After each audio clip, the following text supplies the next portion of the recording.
Good morning all. PT's അക്കാഡമിയിലേക്ക് എല്ലാവർക്കും സ്വാഗതം. നമ്മൾ പഠിച്ചുകൊണ്ടിരുന്നത് ലാസ്റ്റ് ക്ലാസ് വരെ നമ്മൾ പഠിച്ചത് ഹിന്ദിയിൽ വരുന്ന പ്രത്യയ വിഭക്തി പ്രത്യയ അല്ലെങ്കിൽ പർസംഗ് എന്നുള്ളൊരു പാർട്ടായിരുന്നു. അത് കഴിഞ്ഞ ക്ലാസ്സിൽ കംപ്ലീറ്റ് ആയിരുന്നില്ല. അപ്പോൾ ഈ ക്ലാസ്സിൽ നമ്മളത് കംപ്ലീറ്റ് ചെയ്യുകയാണ് കേട്ടോ. അപ്പോൾ നമ്മൾ ഈ ക്ലാസ്സിൽ പഠിക്കാൻ പോകുന്നത് കഴിഞ്ഞ ക്ലാസ്സിൽ പഠിച്ചതിൻ്റെ കറക്റ്റ് ബാക്കി ഭാഗമാണ്. കഴിഞ്ഞ ക്ലാസ്സിൽ നമ്മൾ വിഭക്തി പ്രത്യയം എന്താണെന്ന് പഠിച്ചു. നമുക്കൊന്നും കൂടെ നോക്കിപ്പോ. അപ്പോൾ നമുക്കൊന്നും കൂടെ നോക്കിപ്പോകാം. ഇതാണ് വിഭക്തി പ്രത്യയം എന്ന് പറയുന്നത്. ഇതിനകത്ത് ഏതൊക്കെയാണെന്ന് ഞാൻ പറഞ്ഞു തന്നിരുന്നു. ഇതിനകത്ത് ഏതൊക്കെയാണ്? നെയുണ്ട്, കോയുണ്ട്, പിന്നെ സേയുണ്ട്, കാ, കെ, കി, മെയിൻ, പെർ. ഇതൊക്കെ മീനിങ്ങുകളെല്ലാം അന്ന് ഞാൻ ക്ലാസ്സിൽ ഒന്ന് പറഞ്ഞു തന്നിരുന്നു കേട്ടോ. നെ മാത്രം അർത്ഥമില്ല. അത് ഏതൊക്കെ സാഹചര്യത്തിൽ അർത്ഥമില്ല എന്നുള്ളത് പറഞ്ഞു തന്നു. എപ്പോഴാണ് അർത്ഥം എന്താ പറയുക നീ ആഡ് ചെയ്യുന്നത്, എപ്പോഴാണ് നീ ആഡ് ചെയ്യാത്തത്, ഇതെല്ലാം ഞാൻ പറഞ്ഞു തന്നിരുന്നു. എപ്പോഴൊക്കെയാണ്? ഭൂതകാലത്തിൽ ക്രിയ സകർമ്മകമാണെങ്കിൽ കർത്താവിനോടുകൂടി നീ ചേർക്കണം. ഇനി സകർമ്മകം അല്ലെങ്കിലോ, അകർമ്മകമാണെങ്കിലോ എന്തു വരും?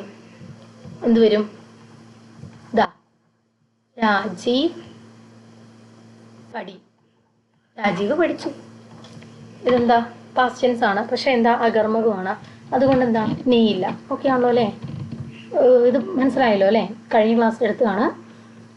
അപ്പോൾ നിങ്ങൾക്ക് ഇത് മനസ്സിലായി വരുന്നു. സോ നമുക്ക് നെ കഴിഞ്ഞു. അടുത്തത് നമ്മൾ പഠിക്കാൻ വെച്ചിരിക്കുന്നത് കോയാണ്. അതിലേക്ക് കിടക്കാം. സോ കോ എന്താണെന്ന് നമുക്ക് പഠിക്കാമേ. കോ എങ്ങനെ എഴുതുക? കോ ഇങ്ങനെയാണ് നമ്മൾ എഴുതുന്നത്. ഈ സൈനിൻ്റെ ക്ലാസ്സൊക്കെ ഞാൻ ആദ്യം എടുത്തു. കോ എങ്ങനെ എഴുതണ്ടേ, കെ എങ്ങനെ എഴുതണ്ടേ, ഇതൊക്കെ പഠിപ്പിച്ച് തന്നായിരുന്നു കേട്ടോ. അറിയാത്തവർ അതൊക്കെ ഒന്ന് പോയി കാണുക. അതിൻ്റെ മീനിങ് ഞാൻ കുറച്ച് മുമ്പ് കാണിച്ചു തന്നിരുന്നു.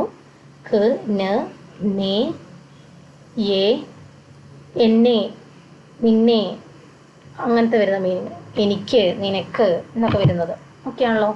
ഇതൊക്കെയാണ് മീനിങ് വരിക. ഇതിനകത്ത് നമ്മൾ നേ പഠിച്ച പോലെ അത്ര കോംപ്ലിക്കേറ്റഡ് ആയിട്ട് ഒന്നും തന്നെ ഇല്ല. പക്ഷെ ഇതിനകത്ത് പഠിക്കാനുണ്ട്. നമുക്ക് എക്സാമ്പിൾ വെച്ച് പഠിച്ചാൽ മതി. കാരണം നമുക്ക് സ്വന്തമായിട്ട് എഴുതുമ്പോഴും ഇതെവിടെയൊക്കെ എഴുതണ്ടേന്ന് മാത്രം ഒന്ന് അറിഞ്ഞിരുന്നാൽ മതി. അപ്പോൾ നമുക്ക് കുറച്ച് എക്സാമ്പിൾ പഠിക്കാം. അപ്പോൾ എക്സാമ്പിൾ നോക്കാം. മേനെ രാജൻ കോ തേക്ക. എന്താ അതിൻ്റെ അർത്ഥം? മേനെ പറയുമ്പോൾ ഞാൻ തന്നെ. മേക്ക് അർത്ഥമില്ല എന്ന് പറഞ്ഞു കേട്ടോ. മേനെ ഞാൻ, രാജൻ എന്ന് പറഞ്ഞ ഒരാളാണ് കേട്ടോ. രാജൻ കോ വരുന്നുണ്ട്. അപ്പം എന്താ? ഞാൻ രാജനെ കണ്ടു.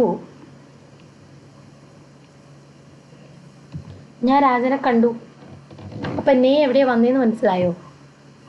കോ ഇങ്ങനെയാണ് വന്നത്. ഇനി അടുത്തൊരു എക്സാമ്പിളും കൂടെ നോക്കാം. മേംനെ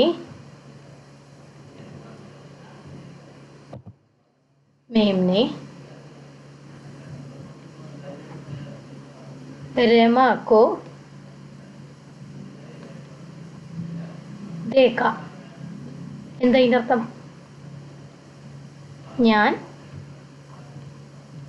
രമയെ വന്നതുണ്ടോ? കണ്ടു. അപ്പോൾ നേ എങ്ങനെയാ വന്നതെന്ന് ഞാൻ പറഞ്ഞു തന്നു. ഏ എങ്ങനെയാ വന്നതെന്ന് പിടികിട്ടിയില്ലേ? ഞാൻ രമയെ കണ്ടു. പിടികിട്ടിയോ? ഇനി കുറച്ചും കൂടെ എക്സാമ്പിൾ നോക്കാം.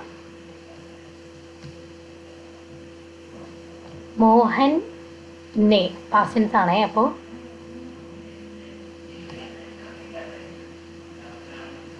ഉൻകെ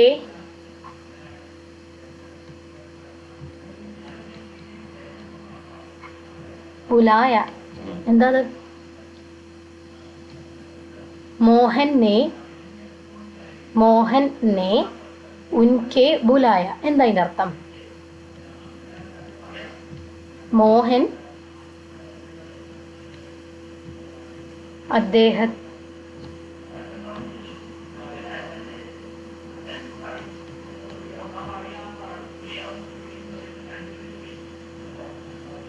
വിളിച്ചു.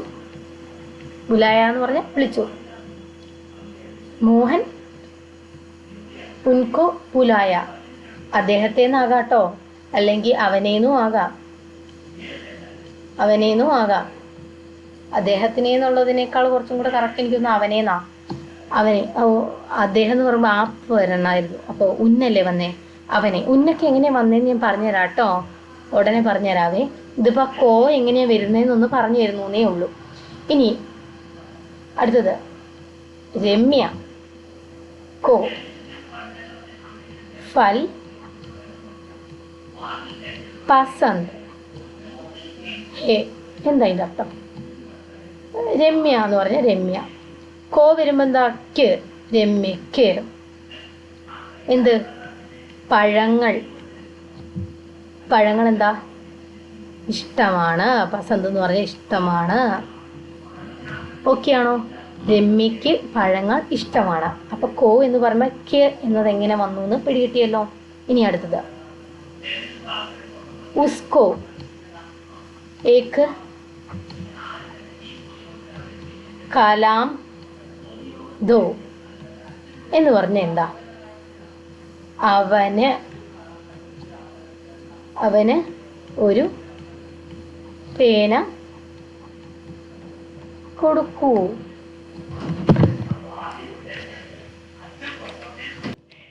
അപ്പോ ഉസ്കോ ഏക് കലാം ദോ എന്ന് പറഞ്ഞാൽ അവന് ഒരു പേന കൊടുക്കൂ. അപ്പൊ എന്താ ഇവിടെ ന് വന്നത് എങ്ങനെയാന്ന് പിടികിട്ടിയല്ലോ. ന് ഇവിടെ ക്ക് വന്നത് എങ്ങനെയാ? ഇവിടെ അവനെ നേ വന്നു. ഓക്കെ ആണല്ലോ. ഇനി അടുത്തൊരു എക്സാമ്പിളും കൂടെ നോക്കാം. അടുത്തേത് തും നേ. അപ്പൊ നേ വന്നാൽ തന്നെ അറിയാം പാസ്റ്റ് ടെൻസ് ആണേ. ഉൻകോ ക്യാ ക്യാ ദിയാ എന്ന് പറഞ്ഞ എന്താ? ഇത് ക്വസ്റ്റ്യൻ മാർക്ക് വരാൻ കാരണം ക്യാ വന്നു. ക്യാ എന്ന് പറഞ്ഞു കഴിഞ്ഞാൽ എന്താ? ക്യാൻ്റെ മീനിങ് എന്താ? ഓർമ്മയുണ്ടോ? വാട്ട്. ഓക്കെ ആണല്ലോ അല്ലേ. നേ വന്നു കഴിഞ്ഞാൽ നമുക്ക് പെട്ടെന്ന് തന്നെ മനസ്സിലാക്കാം അത് പാസ്റ്റ് ടെൻസ് ആണെന്നേ. ഓക്കെ ആണല്ലോ. അപ്പം ഇവിടെ മീനിങ് എന്താ? തുമ്നെ, നിങ്ങൾ, ഉൻകോ അവർക്ക്, എന്ത് കൊടുത്തു. സോ ഇപ്പൊ നമ്മൾ എന്തൊക്കെ പഠിച്ചു? നേ രാജനെ, രമ്യയെ. അപ്പം നെയും എയും എങ്ങനെ വന്നു പഠിച്ചു. രമ്യക്ക് എന്ന് പറഞ്ഞപ്പോൾ തന്നെ നമ്മൾ എന്ത് പഠിച്ചു?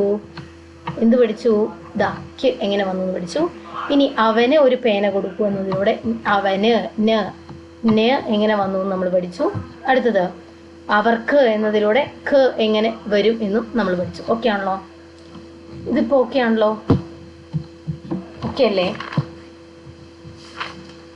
സോ ഇനിയുള്ള ആകെ ഒരെണ്ണം കൂടി ഒന്നും ലേ. അത് നിങ്ങളൊന്ന് ഒറ്റയ്ക്കൊന്ന് ചെയ്ത് നോക്കുക കേട്ടോ, നിങ്ങൾക്ക് കിട്ടുന്നുണ്ടോയെന്ന്. അപ്പോൾ ഒന്നും കൂടെ എക്സാമ്പിൾ വേണമെങ്കിൽ ഒന്നും കൂടെ പറഞ്ഞുതരാം. മേം നേ രാജൻ കോ ദേഖ. ഞാൻ രാജനെ കണ്ടു. നേ വരുമ്പോൾ നിങ്ങൾ ഒരിക്കലും തെറ്റിദ്ധരിക്കരുത്.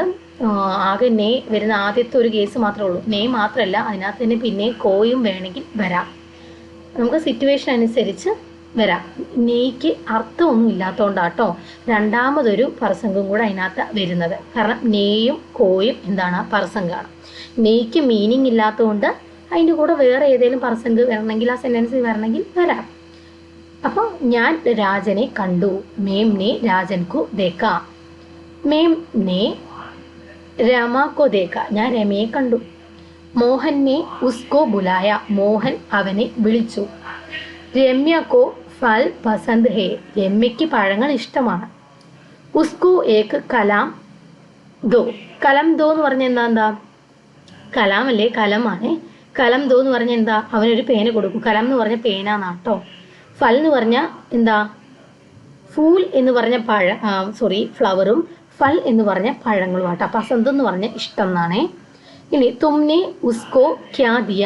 തുമ്നെ നിങ്ങൾ, ഉസ്കോ ഉൻകോ എന്ന് പറഞ്ഞ അവർക്ക്, ക്യാ എന്ത്, ദിയ കൊടുത്തു, എന്ത് കൊടുത്തു. അപ്പം നിങ്ങൾക്ക് ഇതിനകത്ത് ഏതെങ്കിലും വേർഡുകൾ ഞാൻ ഫുള്ള് മീനിങ്ങൾ പറഞ്ഞു പോയി എന്നാണ് എൻ്റെ വിശ്വാസം. ഏതെങ്കിലും അറിയാത്ത കിട്ടിയാൽ കമൻറ്റ് സെക്ഷനിൽ ചോദിക്കണം കേട്ടോ. അപ്പോൾ കോ എങ്ങനെയാണ് വന്നേ നിങ്ങൾക്ക് പിടികിട്ടിയല്ലോ അല്ലേ? ഓക്കെ അല്ലേ? ഇത് നമുക്ക് വേറെ റൂളുകളൊന്നുമില്ല, ഇതിങ്ങനെ തന്നെയാണ്. നിങ്ങൾ മലയാളത്തിൽ നിങ്ങൾ ആ ഒരു നിങ്ങൾക്ക് ഇപ്പോൾ എഴുതേണ്ട ഒരു വരി ഉണ്ടെങ്കിൽ, ഒരു സെൻറ്റൻസ് ഉണ്ടെങ്കിൽ മനസ്സിൽ പറയാം, എന്നിട്ട് അത് അതുപോലെ ട്രാൻസ്ലേറ്റ് ചെയ്യുക. ഇപ്പോൾ നിങ്ങൾക്ക് ഈ ഹിന്ദി മലയാളവും നിങ്ങളൊന്ന് ജസ്റ്റ് നോക്ക്, പോസ് ചെയ്ത് വെച്ചിട്ട് നോക്കുക. രമ്യക്ക് എന്നാണ് രമ്യ, അതുപോലെ ക് എന്നുള്ളതിന് കോ, അതുപോലെ പഴങ്ങൾ എന്നുള്ളതിന് ഫൽ, ഇഷ്ടമാണെന്നുള്ളത് പസന്ത്, പിന്നെ സെൻറ്റൻസ് കംപ്ലീറ്റ് ചെയ്യാൻ ഹേ, ആണെന്നുള്ളതിന് ഹേ. ശരിക്കും പറഞ്ഞു കഴിഞ്ഞാൽ മലയാളം അതുപോലെ A to Z അതുപോലെ ഒരു ചേഞ്ചും വരുത്താതെ അതുപോലെ ട്രാൻസ്ലേറ്റ് ചെയ്ത് കഴിഞ്ഞാൽ എന്തായി? ഹിന്ദിയായി. സോ മലയാളം അറിയാമെങ്കിൽ ഹിന്ദി ഈസി ആയിട്ട് പഠിക്കാം.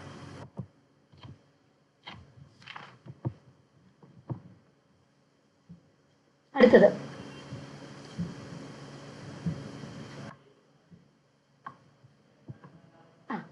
നമുക്ക് പഠിക്കാനുള്ളത് ഏതാ? അടുത്തത് നമുക്ക് പഠിക്കാനുള്ളത് സേ. നിങ്ങളുടെ ഒരുപാട് ടൈം ഞാൻ എടുക്കുന്നില്ല, വളരെ ഒരു കുറച്ച് സമയം മാത്രം എടുത്ത് വളരെ സിമ്പിളായിട്ട് നിങ്ങൾക്ക് എങ്ങനെ മനസ്സിലാക്കാം എന്നാണ് നോക്കുന്നത്. നമുക്ക് സേയും കൂടി ഒന്ന് പറഞ്ഞു പോകും. എന്താണ് സേന? സേയുടെ അർത്ഥങ്ങൾ വരുന്നത് എന്തൊക്കെയാണ് നമ്മൾ ആദ്യത്തെ ക്ലാസ്സിൽ പഠിച്ചു, അതൊന്നും കൂടി എഴുതുവാണേ. കൊണ്ട്, അതുകൊണ്ട്, ഇതുകൊണ്ട് എന്നൊക്കെ. ഇനി ആൽ, അതിനാൽ, ഇതിനാൽ, അങ്ങനെ. ഓട്, അതിനോട്, ഇതിനോട്, അങ്ങനെ. അടുത്തത് കൾ, അതിനേക്കാൾ, ഇതിനേക്കാൾ. അടുത്തത് മുതൽ, അത് മുതൽ, ഇത് മുതൽ, ഇന്നു മുതൽ, അങ്ങനെ. ഇനി ഉടെ, അതുടെ, അതിലൂടെ, ഇതിലൂടെ, അങ്ങനത്തെ ഉടെ. ഓക്കെ ആണല്ലോ. ഇനി നമുക്ക് കുറച്ചധികം എന്താ പറയുക സെൻറ്റൻസ് നമുക്ക് നോക്കിപ്പോവാം. ഇതിനകത്തൊന്നും ഒരുപാട് റൂളുകളില്ല, നിങ്ങൾക്ക് സെൻറ്റൻസുകളിൽ എവിടെയാണ് യൂസ് ചെയ്യുന്നത് എന്ന് മാത്രം ഒന്ന് ജസ്റ്റ് പറഞ്ഞു തരുന്നതേ ഉള്ളൂ. അതല്ലാതെ അതിൽ കൂടുതലൊന്നും തന്നെ ഇതിനകത്ത് പഠിക്കാനായിട്ടില്ല. സോ നമുക്ക് സെൻറ്റൻസുകൾ ഏതൊക്കെയാണ് നമുക്കൊന്ന് നോക്കിപ്പോവാം. ഓക്കെ, ആദ്യത്തത് മെയിം കലം. കലം എന്താ? പേനയാട്ടോ. സേ ലിഖ്താ ഹേ. എന്താ പറഞ്ഞേ? മേം. മേം എന്ന് പറഞ്ഞാൽ ഞാൻ. കലം എന്ന് പറഞ്ഞാൽ എന്താ? പേന. സേ എന്ന് പറഞ്ഞാൽ എന്താ? കൊണ്ട്. ഒരുപാടുണ്ട്, നമുക്ക് സ്യൂട്ടബിൾ ആയിട്ടുള്ള മീനിങ് എടുക്കുക. കൊണ്ട്. ലിഖ്ത എന്ന് പറഞ്ഞാൽ എന്താ? എഴുതി. ഞാൻ പേന കൊണ്ട് എഴുതി. കറക്റ്റ് എക്സാക്റ്റ് ട്രാൻസ്ലേഷൻ അല്ലേ വരുന്നത്? ഹിന്ദി കറക്റ്റ് മലയാളത്തിലേക്ക് നമുക്ക് കൺവേർട്ട് ചെയ്യാൻ പറ്റും. മലയാളം അതുപോലെ തന്നെ നമുക്ക് വേർഡ് ബൈ വേർഡ് എടുത്തു വെക്കാൻ പറ്റും. സത്യം പറഞ്ഞാൽ മലയാളം അറിയാവുന്നവർക്ക് ഹിന്ദി വളരെ എളുപ്പമാണ്. സോ നമ്മൾ സംസാരിക്കുന്ന ഈ ഒരു ലാംഗ്വേജ് തന്നെ ധാരാളമാണ് ഹിന്ദി പഠിക്കാൻ. അടുത്തത് രാം, സേ, രാവൺ, മാര, ഖയ. എന്താണ് വരുന്നത്? ഈ കൊണ്ട് നമ്മളിപ്പോൾ കഴിഞ്ഞു കേട്ടോ. ഇനി നമ്മൾ ആലാണേ നോക്കുന്നേ. എന്താണ്? രാമനാൽ, രാമനാൽ, രാവൺ, രാവണൻ, മരിച്ചു എന്നുള്ളതാണ്. മര എന്ന് പറഞ്ഞു കഴിഞ്ഞാൽ മരിക്കുക. ഗയ പോയി, മരിച്ചു പോയി എന്ന് പറഞ്ഞാൽ നിങ്ങൾക്ക് മനസ്സിലായല്ലോ. രാമനാൽ രാവണൻ കൊല്ലപ്പെട്ടു അല്ലെങ്കിൽ മരിച്ചു. ഓക്കെ, പിടികിട്ടിയല്ലോ. ഓക്കെ, അടുത്തത് അധ്യാപക്. അധ്യാപകൻ എന്താ അറിയത്തില്ലേ? അധ്യാപകൻ. അധ്യാപകനെ നീ വന്നാൽ അറിയാം എന്താണ്? പാസ്റ്റ് ടെൻസിലാണ്. വിദ്യാർത്ഥി. വിദ്യാർത്ഥി എന്താ? നമ്മളെ സാധാ വിദ്യാർത്ഥി, സ്റ്റുഡൻറ്റ്. സേ പൂച്ച. അപ്പം എന്താ അതിൻ്റെ അർത്ഥം? കറക്റ്റ് ഹിന്ദി കറക്റ്റ് ഒന്ന് ട്രാൻസ്ലേറ്റ് ചെയ്ത് നമുക്ക് ഒരുമിച്ച് ട്രാൻസ്ലേറ്റ് ചെയ്ത് പോവാം. അധ്യാപകർ. അധ്യാപകൻ എന്ന് പറഞ്ഞാൽ അധ്യാപകൻ, ടീച്ചർ. നേ ടീച്ചർ. വിദ്യാർത്ഥി. വിദ്യാർത്ഥി എന്താ? വിദ്യാർത്ഥി എന്താ? വിദ്യാർത്ഥി എന്താ? വിദ്യാർത്ഥി തന്നെ, അതായത് സ്റ്റുഡൻറ്റ്. Teacher, student. സേ എന്താ? നോട്, സ്റ്റുഡൻറ്റിനോട്. പൂച്ച എന്ന് പറഞ്ഞെന്താ? ചോദിച്ചു. അയ്യോ, ഇത് ചോദിച്ചു എന്നാട്ടോ. ഓക്കെ അല്ലേ? ടീച്ചർ സ്റ്റുഡൻറ്റിനോട് ചോദിച്ചു. അപ്പോൾ ഓട് എവിടെയാണ് വന്നേ? പിടി കിട്ടിയോ? ഓട് എവിടെയാണ് ഇപ്പോൾ വന്നേ? സ്റ്റുഡൻറ്റിനോട്. പിടി കിട്ടിയോ? നിങ്ങൾക്ക് മനസ്സിലായി എന്ന് കരുതുന്നു. ഇപ്പം ആദ്യം നമ്മൾ പറഞ്ഞത് ആദ്യം നമ്മൾ എന്താ പറഞ്ഞേ? കൊണ്ട്. ഞാൻ പേന കൊണ്ട് എഴുതി. അടുത്തത് രാമനാൽ രാവണൻ മരിച്ചു പോയി. അടുത്തത് ടീച്ചർ സ്റ്റുഡൻറ്റിനോട് ചോദിച്ചു. പിടികിട്ടിയോ? കുറച്ചും കൂടെ എക്സാമ്പിൾ നമുക്ക് നോക്കാം. ദീപക്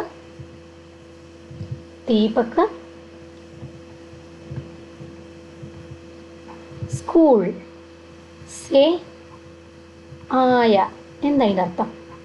കറക്റ്റ് ട്രാൻസ്ലേറ്റ് ചെയ്തോ? ദീപക് എന്ന് പറഞ്ഞ ദീപക് കുട്ടിയാ, ഒരു കുട്ടീൻ്റെ പേര് ദീപക്. അടുത്തെന്താ?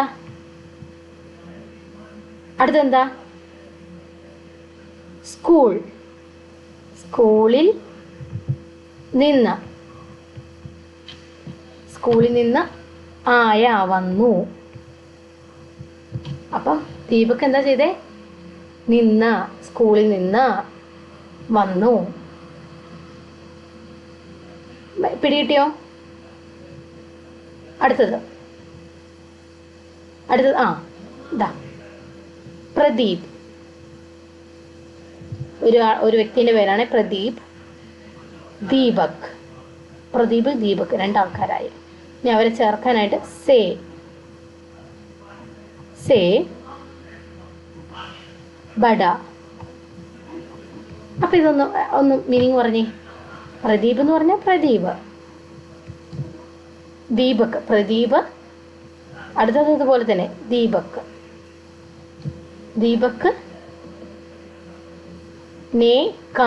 ദീപക്കിനേക്കാൾ. കാള് എങ്ങനെ വന്നേ? പിടികിട്ടിയോ? കാൾ എങ്ങനെ വന്നേന്നാ? ദീപക്കിനേക്കാൾ ബഡ എന്ന് പറഞ്ഞാൽ എന്താ? വലുതാണ്.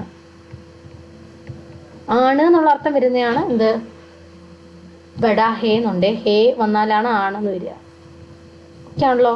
പിടികിട്ടിയല്ലോ? ഇനി അടുത്ത വാക്ക് നോക്കാം. അടുത്തെന്താ?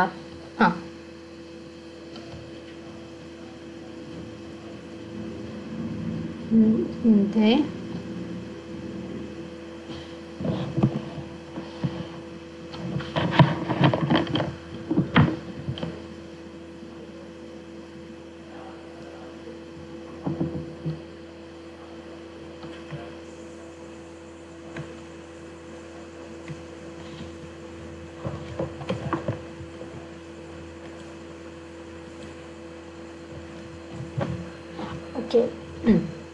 അടുത്ത മീനിങ് നമുക്ക് നോക്കാം. അടുത്തത്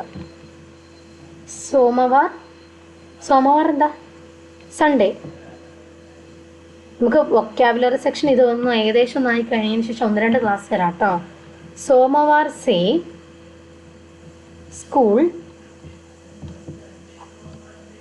സ്കൂൾ में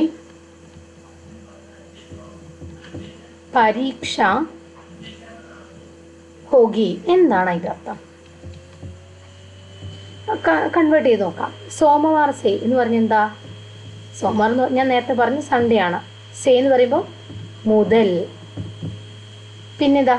സ്കൂൾ. ഇപ്പൊ ഒരു മേം കണ്ടോ? സ്കൂളിൽ പരീക്ഷയാണ്. പിടികിട്ടിയോ? ഇപ്പൊ മേമും കൂടെ അതിനകത്ത് വന്നു കേട്ടോ. മേം നമ്മളിത് പഠിക്കാൻ പോകുന്നേ ഉള്ളൂ. ഇൽ ആണെന്ന്. ഓക്കെ ആണോ? അപ്പോൾ നമ്മൾ എന്തും പഠിച്ചു. മുതൽ എന്നതും എങ്ങനെ വരുന്നു പഠിച്ചു. അപ്പോൾ സൺഡേ മുതൽ സ്കൂളിൽ പരീക്ഷയാണ്. അതൊക്കെ ആണല്ലോ. ഇനി നമുക്ക് അടുത്തത് നോക്കാം. അടുത്ത കുറച്ചധികം എക്സാമ്പിൾ നോക്കാം, എന്നാലും നിങ്ങൾക്ക് നന്നായിട്ടൊന്ന് പിടികിട്ടാൻ. आप उस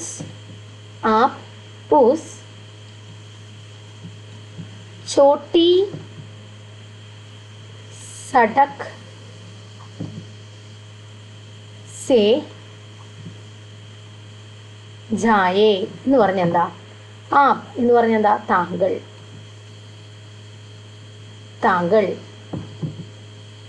ഉസ് ചോട്ടി എന്ന് പറഞ്ഞു കഴിഞ്ഞാൽ എന്താ? ആ ചെറിയ. സടക്ക് എന്ന് പറഞ്ഞ എന്താ? റോഡ്. സെ ജായേ റോട്ടിലൂടെ. ജായേ എന്ന് പറഞ്ഞ എന്താ?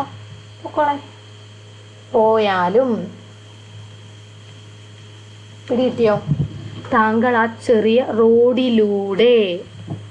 ഞാൻ മംഗ്ലീഷായിട്ട് എഴുതുന്ന കേട്ടോ, എഴുതാൻ എളുപ്പത്തിന്. ഇപ്പോൾ റോഡിലൂടെയോ ആ ഊടെ വന്നത് എവിടുന്നാ? സെയിൽ നിന്നാണ്. ഇതിപ്പോൾ പിടികിട്ടിയോ? ഞാൻ കഴിഞ്ഞ ദിവസം എക്സാമ്പിൾ തന്നിരുന്നു, ഓർമ്മയുണ്ടല്ലോ അല്ലേ? അന്ന് ഏതോ ഒരു വേർഡ് എഴുതാനായിട്ട്. സോ ഇന്നിപ്പം നിങ്ങൾക്ക് ഹോംവർക്ക് ഇല്ല, എല്ലാം തന്നെ ഞാൻ എഴുതിയിട്ടുണ്ട്. നമുക്ക് ഒന്നും കൂടെ കുറച്ചും കൂടെ എക്സാമ്പിൾ നോക്കണമെങ്കിൽ നോക്കി പോവാം കേട്ടോ. റാൻഡമായിട്ട് കുറച്ച് എക്സാമ്പിൾ ചെയ്താവേ. ബച്ച, ദർദ്, സേ, രോ, രഹ. എന്താണ് ഈ എക്സാമ്പിൾ അർത്ഥം? ബച്ച എന്ന് പറഞ്ഞെന്താ? കുട്ടി. ദർദ് എന്ന് പറഞ്ഞെന്താ? പെയിൻ. സേ എന്ന് പറഞ്ഞെന്താ? കൊണ്ട്, വേദന കൊണ്ട്, പെയിൻ കൊണ്ട്. രോ രഹാ ഹേ, രോ എന്ന് പറഞ്ഞു കഴിഞ്ഞാൽ എന്താ? കരയുകയാണെന്ന്. ഓക്കെ ആണോ?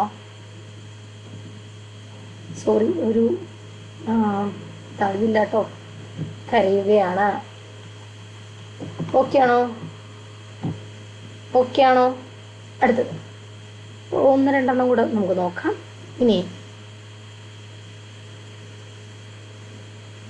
ആരാ?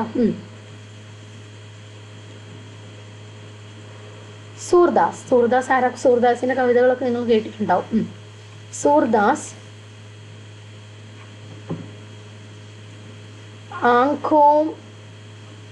आँखों से आधे थे. എന്താ അതിൻ്റെ അർത്ഥം? സൂർദാസ് എന്തായിരുന്നു? കണ്ണിന് കൊണ്ട് കാണില്ലായിരുന്നു, അതായത് അന്ധനായിരുന്നു. കണ്ണുകൊണ്ട് കാണൂല എന്ന് പറഞ്ഞാൽ എന്താ? അന്ധനായിരുന്നു. സൂർദാസ് അന്ധനായിരുന്നു എന്നാണ് അതിൻ്റെ അർത്ഥം. അത് കുറച്ചും കൂടെ ലെവല് കൂടിയേ. 1-2 എക്സാമ്പിൾ കൂടി ഞാൻ പറഞ്ഞുതരാം. ഇനി വേ കാർ സേ ആയ. ആയെ എന്ന് പറഞ്ഞു കഴിഞ്ഞാൽ എന്താ അർത്ഥം? എന്താ? അവൻ അല്ല, അവൻ എന്നല്ല, അവർ കാറിലാണ് വന്നത്. ഓക്കെ ആണല്ലോ?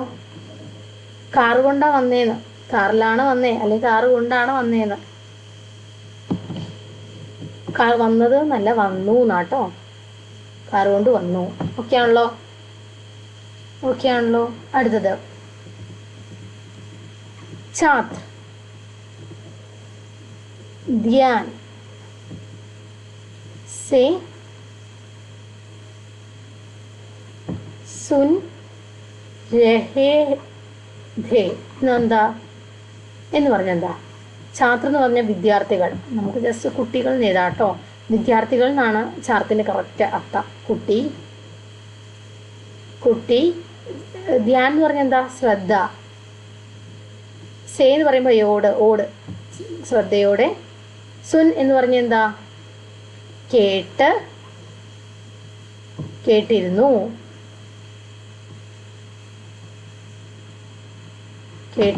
ഓക്കെ ആണല്ലോ? അടുത്തത് ഉസ്നെ ഖാഡി ധീരെ സേ ചലായി എന്ന് പറഞ്ഞു കഴിഞ്ഞാൽ എന്താ? ഉസ്നെ അവർ അല്ലെങ്കിൽ അവൻ നാട്ടോ കറക്റ്റ് വരും. അവൻ. പതിയെ അല്ലെങ്കിൽ സാവധാനം.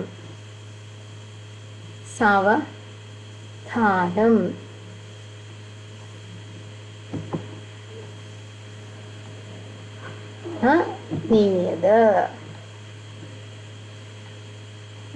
പിടികിട്ടിയോ? ധീരേസെ എന്ന് പറഞ്ഞ എന്താ? സാവധാനത്തോടെ.